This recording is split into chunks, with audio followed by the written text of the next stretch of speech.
तो हमारे कर्म भी पवित्र नहीं हो सकते। अभिमान और क्रोध ने आदमी को भस्म करके रख दिया। वाणी और वासना ने सब जीवन को खत्म करके रख दिया।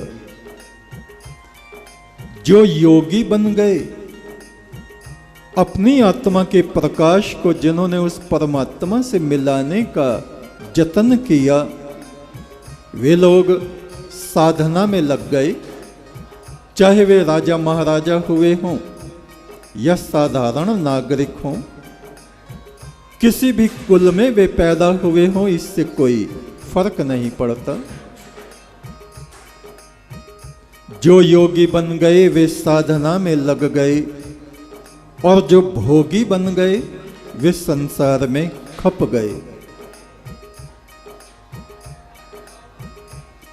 जैसे बीज हम बोते हैं, वैसी ही फसल हमें काटनी पड़ती है। खुशियों के फूल तब आते हैं जब हमारे कर्मों के बीज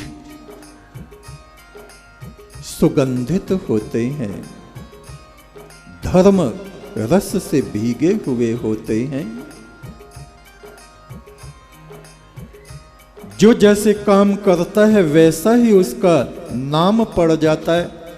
कोई लोहे का काम कर रहा है तो कुछ दिनों में लोग उसको लुहार कहने लगते हैं। कोई सोने का काम कर रहा है तो उसके परिवार को लोग स्वर्णकार, सुनार कहने लगते। कोई लकड़ी का काम कर रहा है तो लोग उसको बढ़ई कहने लगते हैं। कोई मट्टी का काम कर रहा है तो लोग उसको कुंभकार, कुम्हार कहने लगते। मनुष्य की जाति, इस शरीर की जाति है मृत्यु, इसका वंश है मृत्यु। जो भी शरीरधारी पैदा हुए इस संसार में आए, चाहे वे देवता थे, चाहे ऋषि मुनि थे, चाहे साधारण मनुष्य थे, चाहे पशु पक्षी थे, पैदा हुए और मर गए। इस शरीर का कुल, इसका वंश है मृत्यु। शरीर का गोत्र है मृत्यु। और आत्मा चाहे देवता के शरीर में हो, चाहे मनुष्य के शरीर में हो, पशु पक्षियों के शरीर में हो, वो है अविनाशी। उसका वंश है वो परम ब्रह्म परमात्मा। देवी बड़ी न देवता ना पैगंबर पीर, सबसे ऊंचा तखत तेरा, एक तू ही अव्वल आखिर। सब उसकी ज्योति से नीचे उतरते हैं, संसार में जन्म लेते हैं, पैदा होते हैं। अपनी अपनी बुद्धि के अनुसार वे यहाँ पे सत्कर्म दुष्कर्म करते हैं और वापस मृत्यु के धुंध से होते हुए वापस चले जाते हैं। फटे पुराने कपड़े पहनने से कोई सिद्ध नहीं बन जाता। घर घर भिक्षा मांगते फिरो तो सिद्ध नहीं बन जाता। जब तक हमारी आत्मा निष्पाप नहीं होती, तब तक हमारे जीवन से संताप दूर नहीं होते और परमात्मा का द्वार नहीं मिलता। केवल बातें बनाने से वो परमात्मा नहीं मिलता, पाखंड ढोंग रचने से वो नहीं मिलता। कोई जाके शमशान में रहने लगे, खोपड़ी में पानी पीने लगे, उससे वो परमात्मा नहीं मिलता। संसार से भाग के कोई गुफाओं में जाके बैठ जाए तो भी परमात्मा नहीं मिलता। मंदिरों में रात दिन पुजारी पूजा कर रहे हैं, घंटे बजा रहे हैं, मजीरे बजा रहे हैं, मिलना होता तो अब तक उनको परमात्मा मिल गया होता। रात दिन मस्जिदों में लोग नमाज पढ़ रहे हैं, उनको मिल जाता नहीं। जब तक हमारी आत्मा पवित्र नहीं होती, छल कपट क्रोध लोभ स्वार्थ से जब तक ये आत्मा अलग नहीं हो जाती, तब तक वो परमात्मा इसके लिए अपने महल के दरवाजों को नहीं खोलता। चाहे कुछ भी करते रहो, जब तक छल कपट हमारे भीतर भरा हुआ है वो परमात्मा नहीं मिलता। तीर्थों में विचरण करते रहो या वहीं जाके बैठ जाओ तो भी नहीं मिलता।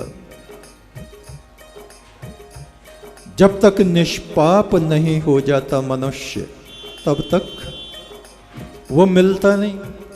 वो तो हमारी आत्मा के भीतर ही छुपा हुआ है। हमारे दूषित विचार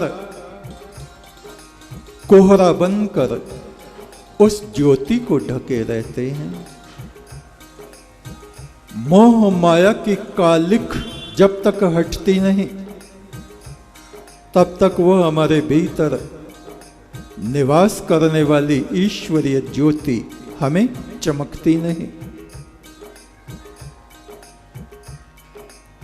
मन को पवित्र करके जो संसार में काम करता रहता है,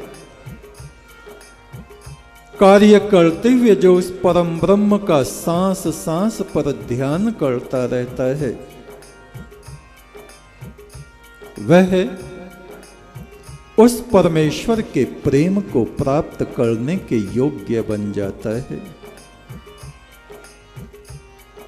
कोई ऐसी तराजू नहीं है जिस पर उस परमात्मा को तोला जा सके। कोई दुनिया में इतना खरा और पवित्र नहीं है जो मुंह खोल के बोल सके। बकवाद करते करते सारा जन्म बीत जाता है और जो करना था वो हम कर नहीं पाते। जिन बुराइयों को छोड़ना था उनको छोड़ नहीं पाते।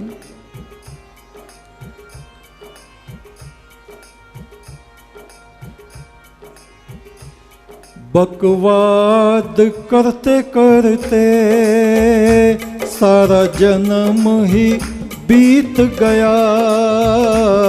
बकवाद करते करते सारा जन्म ही बीत गया। बकवाद करते करते बकवाद करते करते सारा जन्म ही बीत गया। सारा जन्म ही बीत गया।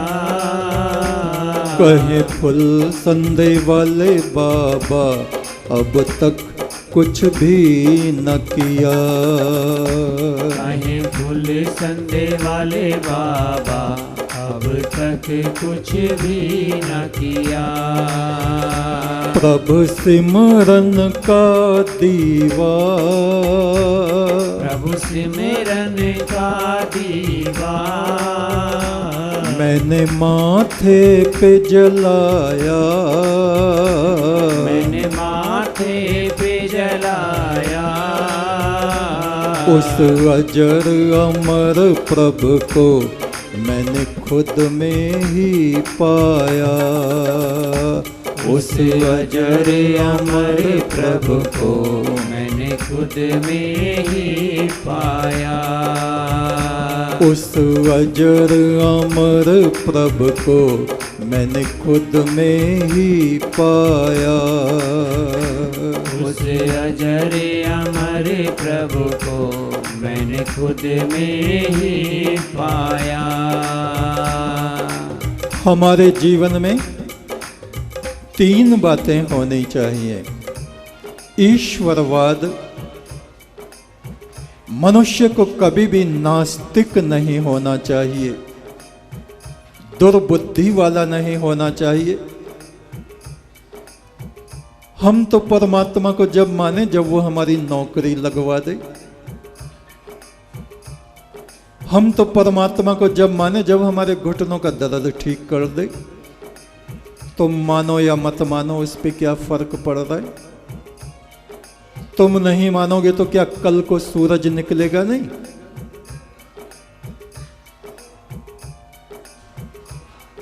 कभी भी मनुष्य को नास्तिक नहीं होना चाहिए। सांस सांस पर उस प्रभु परमेश्वर के नाम को जपते रहना चाहिए। जो हमारे महापुरुष हुए हैं, देवगण हुए हैं, ऋषिगण हुए हैं,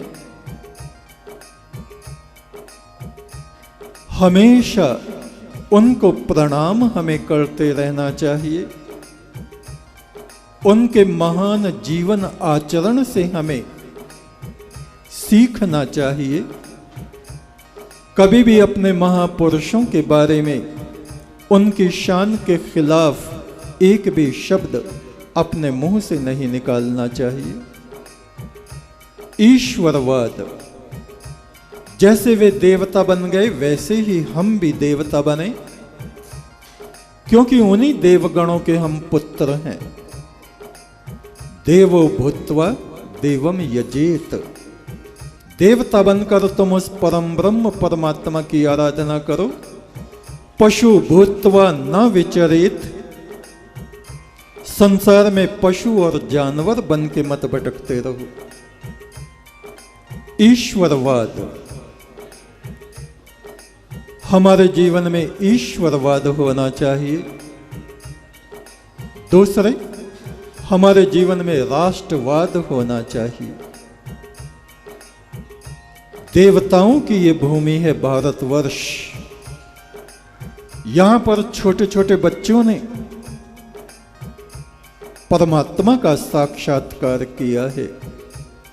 ध्रुव जैसों ने, प्रहलाद जैसों ने, कार्तिक स्वामी जैसों ने परमात्मा को साक्षात किया है। ये भूमि देवताओं की, देवियों की भूमि है। सती, अनसुईया, जिन्होंने तीनों देवताओं को छोटे छोटे बच्चे बना दिया, ये इतिहास है इस देश का। सती सावित्री, जो यम के हाथों से अपने पति के प्राणों को वापस ले आई। और आज भी हमारे देश में ऐसी बेटियां हैं जो अपने सत्य में परिपूर्ण हैं। ईश्वरवाद, राष्ट्रवाद, हमें राष्ट्रवादी होना चाहिए। हमारा राष्ट्र रहेगा तो हमारी पूजा पाठ रहेंगे, धर्म रहेगा, मंदिर रहेंगे, संस्कृति रहेगी। और तीसरी चीज हमारे जीवन में होना चाहिए मानवतावाद।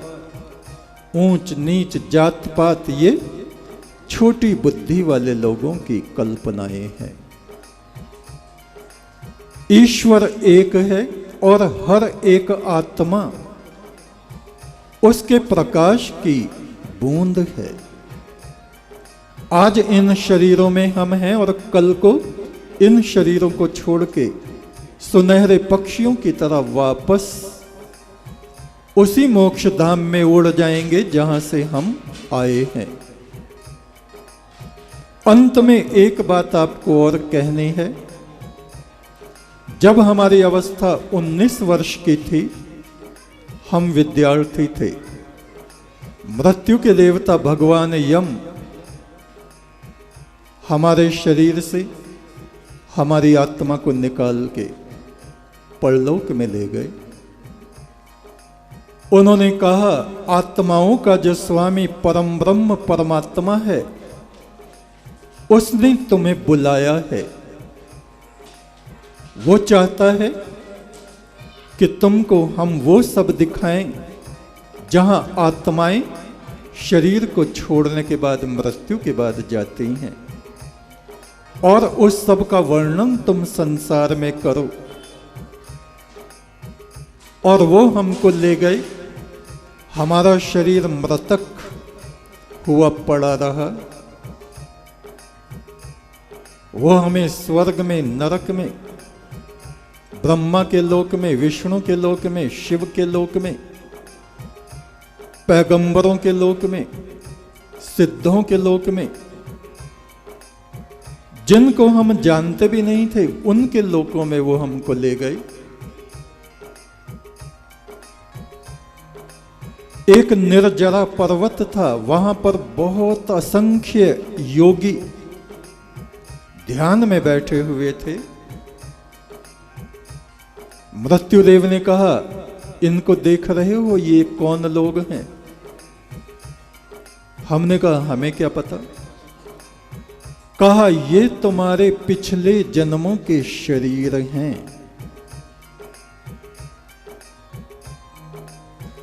वहां से फिर वो हमें अनंत आकाश में, प्रकाश में ले गए, जहां ये आवाज उठती थी, इक तू सच्चा, तेरा नाम सच्चा। रोशनी के पर्दे ही पर्दे थे, पर्दे ही पर्दे, उसमें से आवाज आती थी, मैं ही ईश्वर हूं, मैंने ही तुमको बुलाया है, मैं ही सब आत्माओं का स्वामी हूं। लोग पाप आचरण में भटक रहे हैं। जो तुमको दिखाया गया है, संसार में वापस जाके सबको ये बातें बताना। कोई विश्वास करे या ना करे, कोई माने या ना माने। लोगों को कहना, पाप कर्म करने से जीवन में भी दुख मिलता है और अंत में आत्माएं नरक में जाती हैं। पुण्य कर्म करने से, धर्म का आचरण करने से मनुष्य को सुख की प्राप्ति होती है। स्वार्थ का त्याग करने से, परोपकार के काम करने से, परम ब्रह्म की आराधना से मोक्ष को प्राप्त होते हैं। जो उन्होंने दिखाया वो मैंने आपको बता दिया है। आप इसको सच माने तो ठीक, झूठ माने तो ठीक। जब मरेंगे, सब शरीर छोड़ेंगे एक दिन, अपनी आंखों से सब कुछ देख लेंगे।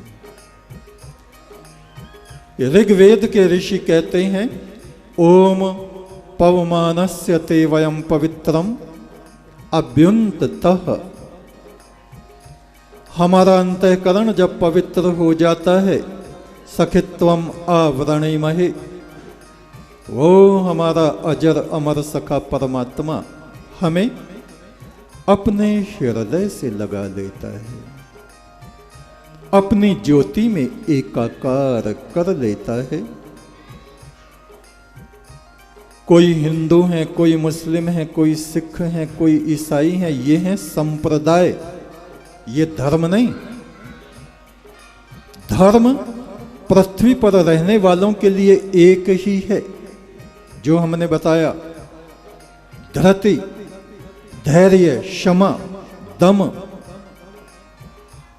बुरे विचारों का दमन करना, ऐस्तेयम, चोरी ना करना, शौचम, तन मन धन की पवित्रता, इंद्रिय निग्रह, बुरे मार्गों की तरफ से बचना, धीः, धर्म बुद्धि, विद्या, परमात्मा की तरफ को जाने का प्रयास करना, सत्यम, जीवन में सच्चाई को धारण करना, अक्रोधो,